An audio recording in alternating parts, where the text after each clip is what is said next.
ಎಲ್ಲ second P you ವಿದ್ಯಾರ್ಥಿಗಳಿಗೆ ನಮ್ಮ ಒಂದು ಯೂಟ್ಯೂಬ್ ಚಾನಲ್ಗೆ ವೆಲ್ಕಮ್ ಅಂತ ಹೇಳ್ತಾ, ಇದೇ ಮಾರ್ಚ್ 6ನೇ ತಾರೀಕು ನಡೆಯುವಂಥ ಫಿಸಿಕ್ಸ್ ಎಕ್ಸಾಮ್ಗೆ ಸಂಬಂಧಪಟ್ಟಿದಂತೆ ಕ್ವಶನ್ ಪೇಪರ್ನ ಈ ಒಂದು ವಿಡಿಯೋದಲ್ಲಿ ಕಂಪ್ಲೀಟಾಗಿ ನೋಡ್ತಾ ಹೋಗೋಣ.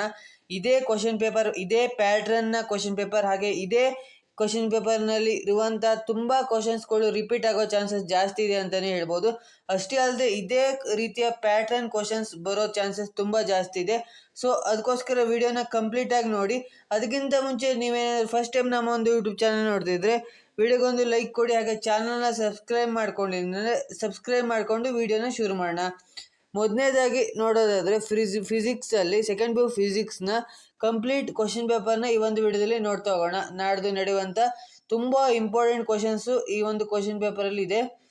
ಸೊ ಈ ಒಂದು ಕ್ವಶನ್ ಪೇಪರ್ನ ಮಿಸ್ ಮಾಡದೆ ಎಲ್ಲರೂ ಕೂಡ ಕರೆಕ್ಟಾಗಿ ನೋಡಿ. ಹಾಗೆ ಈ ಒಂದು ಕ್ವಶನ್ ಪೇಪರ್ನ ಲಿಂಕ್ನ ನಾನು ಡಿಸ್ಕ್ರಿಪ್ಷನ್ ಕೊಟ್ಟಿರ್ತೀನಿ. ಟೆಲಿಗ್ರಾಮ್ ಚಾನಲಲ್ಲಿ ನೀವು ಈ ಒಂದು ಕ್ವಶನ್ ಪೇಪರ್ನ ನೋಡ್ಬೋದು. ಮೊದಲನೇದಾಗಿ ಇವತ್ತು 70 ಮಾರ್ಕ್ಸಿಗೆ ಇರುತ್ತಲ್ಲ, ಇದರಲ್ಲಿ ನೀವು ಯಾರೆಲ್ಲ ಪಾಸ್ ಆಗಬೇಕಂತಿದ್ದೀರಾ ಅವರಿಗೆ, ಹಾಗೆ ಯಾರೆಲ್ಲ 70ಗೆ ಸ್ಕೋರ್ ಮಾಡಬೇಕಂತಿದ್ದೀರಾ ಅವರಿಗೂ ಕೂಡ ಹೆಲ್ಪ್ ಆಗುತ್ತೆ. ಮೊದಲನೇದಾಗಿ ನೋಡೋದಾದರೆ ಪಾರ್ಟ್ ಎಯಲ್ಲಿ MCQ ಕ್ವಶನ್ಸ್ ಇರುತ್ತೆ. ಇದು ಫುಲ್ ಬೇಸ್ಡ್ ಆನ್ ಫಾರ್ಮುಲಾಸ್ ಆ ಥರದ್ದೇ ಕ್ವಶನ್ಸ್ ಜಾಸ್ತಿ ಇರುತ್ತೆ. 15x1 ಅಂದರೆ 15 ಮಾರ್ಕ್ಸಿಗೆ ಇರುತ್ತೆ MCQ ಕಂಪ್ಲೀಟು.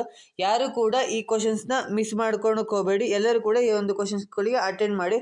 ನಾನು ನಿಧಾನವಾಗಿ ಸ್ಕ್ರೋಲ್ ಮಾಡ್ತಾ ಹೋಗ್ತೀನಿ, ನೀವು ನೋಡಿಕೊಂಡು ಸ್ಕ್ರೀನ್ಶಾಟ್ ಹೊಡ್ಕೊಂಡು ಇಲ್ಲ ವಿಡಿಯೋನ ಪಾಸ್ ಮಾಡಿಕೊಂಡು ಕಂಪ್ಲೀಟಾಗಿ ಕ್ವಶನ್ಸ್ನ ನೋಡ್ಕೊತಾ ಹೋಗಿ. ಮೊದಲನೇದಾಗಿ ಎಲ್ಲದನ್ನು ನೋಡ್ಕೊತಾ ಹೋಗಿ. ನಾನು ನಿಧಾನವಾಗಿ ಸ್ಕ್ರೋಲ್ ಮಾಡ್ತಾ ಹೋಗ್ತೀನಿ. ನೀವು ಎಲ್ಲ ಕ್ವಶನ್ಸ್ನ ನೋಡಿಕೊಂಡು ನೀವು ಅದಕ್ಕೆ ಆನ್ಸರ್ನ ಫೈಂಡ್ ಔಟ್ ಮಾಡಿಬಿಟ್ಟು ಕಮೆಂಟ್ ಬಾಕ್ಸಲ್ಲಿ ಕಮೆಂಟ್ ಮಾಡಿ. ಇಲ್ಲಾಂದರೆ ನಾನು ಕೀ ಆನ್ಸರ್ನ ನಾನು ಟೆಲಿಗ್ರಾಮ್ ಚಾನಲ್ ಕೊಟ್ಟಿರ್ತೀನಿ, ಲಿಂಕ್ನ ಡಿಸ್ಕ್ರಿಪ್ಷನಲ್ಲಿ ಹಾಕಿರ್ತೀನಿ. ಕ್ಲೀನಾಗಿ ನೋಡ್ಕೊತಾ ಹೋಗಿ. ಹೀಗೆ ಸ್ಕ್ರೋಲ್ ಮಾಡ್ತಾ ಹೋಗ್ತೀನಿ, ನೀವು ಆನ್ಸರ್ನ ಫೈಂಡ್ ಔಟ್ ಮಾಡ್ತಾ ಬನ್ನಿ. ಸೊ 6th 7th ಈ ಥರ ತುಂಬ ಫಾರ್ಮುಲಾಸ್ ಬೇಸ್ ಮೇಲೆ ಕ್ವಶನ್ಸ್ ಇದೆ. ಹಾಗೆ ಇದು ವೋಲ್ಟೇಜು ಕರೆಂಟ್ ಬೇಸ್ ಮೇಲೂ ಕ್ವಶನ್ಸ್ ಇದೆ.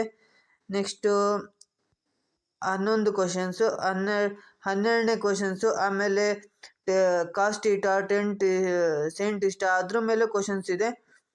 ಎಲ್ಲ ಕ್ಲೀನಾಗಿ ನೋಡ್ಕೊಳ್ಳಿ. 15 ಕ್ವಶನ್ಸ್ ಇರುತ್ತೆ. 15 ಕ್ವಶನ್ಸ್ನು ಅಟೆಂಡ್ ಮಾಡಲೇಬೇಕು. ಯಾಕಂದರೆ ತಪ್ಪು ಹಾಕಿದ್ರು ಸರಿ ಹಾಕಿದ್ರು ಅಟೆಂಡ್ ಮಾಡಿದ್ರೆ ಇದರಲ್ಲಿ ಆನ್ಸರ್ ತಪ್ಪಾದರೂ ಬರೋ ಚಾನ್ಸಸ್ ಜಾಸ್ತಿ ಇರುತ್ತೆ. Next fill in the blanks 5 questions ಇರುತ್ತೆ. 5 ಕ್ವಶನ್ಸ್ನು ನೀವು ಮೇಲ್ಗಡೆನೇ ಆನ್ಸರ್ಸ್ ಇರುತ್ತೆ, ಯಾವ್ದು ಸೂಟೇಬಲ್ ಅನ್ನೋದನ್ನ ಬ್ಲ್ಯಾಂಕ್ನ ಫಿಲ್ ಮಾಡಬೇಕಾಗುತ್ತೆ. ಇನ್ನು ಪಾರ್ಟ್ ಬಿ ಬಂದರೆ ಆನ್ಸರ್ ದ 5 ಎನಿ ಕ್ವಶನ್ಸ್. ಇದರಲ್ಲಿ 1 2 3 4 5 6 7 8 ಕ್ವಶನ್ಸ್ ಇದೆ. ಇದರಲ್ಲಿ ನೀವು ಜಸ್ಟ್ 5 ಕ್ವಶನ್ಸ್ ಆನ್ಸರ್ ಮಾಡಬೇಕು. ಯಾವುದಾದ್ರು ಒಂದು 5 ಕ್ವಶನ್ಸ್ನ ಕರೆಕ್ಟಾಗಿ ಕಲ್ತ್ಕೊಂಡ್ರೆ ನೀವು ಈಸಿಯಾಗಿ ಆನ್ಸರ್ ಅನ್ನೋದನ್ನು ಮಾಡ್ಬೋದು. ನೆಕ್ಸ್ಟು ಪಾರ್ಟ್ ಸಿ ನೋಡೋದಾದರೆ, ಪಾರ್ಟ್ ಸಿಯಲ್ಲಿ 5x3 ಅಂದರೆ 5 ಮಾರ್ಕ್ಸಿಂದು 3 ಕ್ವಶನ್ಸ್ನ ಅಟೆಂಡ್ ಮಾಡಬೇಕು. ಇದರಲ್ಲಿ ಎಷ್ಟು ಕ್ವಶನ್ಸ್ ಇದೆ? 1 2 3 4 5 6 7 8 ಕ್ವಶನ್ಸ್ ಇದೆ. 8 ಕ್ವಶನ್ಸ್ ಇದೆ. ನೀವು ಇದರಲ್ಲಿ 5 ಕ್ವಶನ್ಸ್ನ ಅಟೆಂಡ್ ಮಾಡಬೇಕು. ಈಚ್ ಕ್ವಶನ್ಸ್ಗೆ 3 ಮಾರ್ಕ್ಸ್ ಇರುತ್ತೆ. ನೀವು ಇದರಲ್ಲಿ 5 ಕ್ವಶನ್ಸ್ನ ಅಟೆಂಡ್ ಮಾಡಲೇಬೇಕು.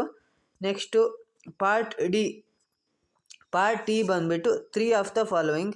ಇದರಲ್ಲಿ 3 ಕ್ವಶನ್ಸ್ನ ಅಟೆಂಡ್ ಮಾಡಬೇಕು. ಈಚ್ ಕ್ವಶನ್ಸ್ಗೆ 5 ಮಾರ್ಕ್ಸ್ ಇರುತ್ತೆ. ಇದರಲ್ಲಿ 5 ಕ್ವಶನ್ಸ್ ಇರುತ್ತೆ. ಅದರಲ್ಲಿ ನೀವು 3 ಕ್ವಶನ್ಸ್ನ ಅಟೆಂಡ್ ಮಾಡಬೇಕು. ಕರೆಕ್ಟಾಗಿ ನೋಡ್ಕೊಳ್ಳಿ. ಕ್ವಶನ್ಸ್ನ ಸ್ಕ್ರೀನ್ಶಾಟ್ ಹೊಡ್ಕೊಂಡು ವಿಡಿಯೋನ ಪಾಸ್ ಮಾಡಿಕೊಂಡು ಕ್ವಶನ್ಸ್ನ ನೋಡಿಬಿಟ್ಟು ನಿಮ್ಮ ಟೆಕ್ಸ್ಟ್ ಬುಕ್ ಅಥವಾ ಕ್ವಶನ್ ಬ್ಯಾಂಕ್ನಲ್ಲಿ ನೋಡಿ ಕಲ್ತ್ಕೊಳ್ಳಿ. ಇದೇ ಕ್ವಶನ್ ಪೇಪರ್ ರಿಪೀಟ್ ಆಗೋ ಚಾನ್ಸಸ್ ಜಾಸ್ತಿ ಇದೆ ಅಂತ ಪದೇ ಹೇಳ್ತಿದ್ದೀನಿ. ಸೊ ವಿಡಿಯೋನ ಪಾಸ್ ಮಾಡಿಕೊಂಡು ನೋಡ್ಕೊಳ್ಳಿ. Next answer of the 2 following. ಯಾವುದಾದ್ರು 2 ಕ್ವಶನ್ಸ್ಗೆ ಆನ್ಸರ್ ಮಾಡಬೇಕು. ಈಚ್ ಕ್ವಶನ್ಸ್ಗೆ 5 ಮಾರ್ಕ್ಸು.